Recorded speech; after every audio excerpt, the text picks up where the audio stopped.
So I skipped a bunch of steps on you guys here. Got the back axle ready to go in. I just pulled this out and gonna put the new axle in once I get this one rolled out of the way.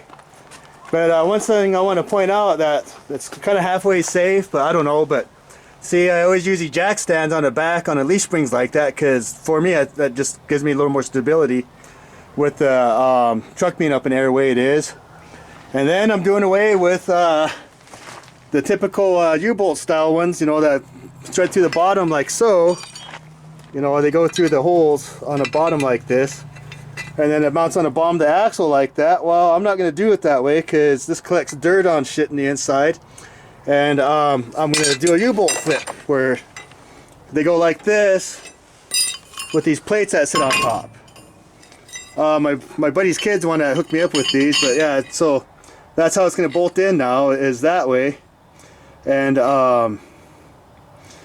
you know, make it a little more cleaner, and then I don't got to worry about fucking up the threads when I go through mud or hit something on the ground with the axle right there.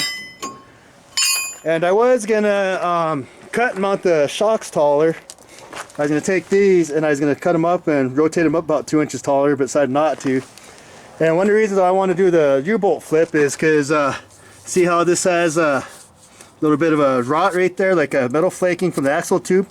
That's from all the dirt and stuff coming out, collecting on the bottom of those U-bolt plates, and I don't like that, so that's why I decided to do the U-bolt flip. And now I'm going to give you guys step by step, but now it's time for me to get this axle bolted in, get the brake lines in, and if it's light enough, I'll show you how I did the brake lines for this disc brake conversion. Well, it did get too dark to film when I got this done last night, but I took the truck for a drive with this rear disc brake conversion. It actually works pretty good. Now here's the finished product of it installed in the truck. There's the drum and rotor setup right there. And then I just went and got these brake lines at CarQuest. I just gave a rough estimate for this. I used a 2-foot line to go to the passenger side where you can see from the exhaust pipe, you know, the right hand side. And left hand, I just had to get a 1-foot brake line and threaded it in there, which is pretty simple and easy to do.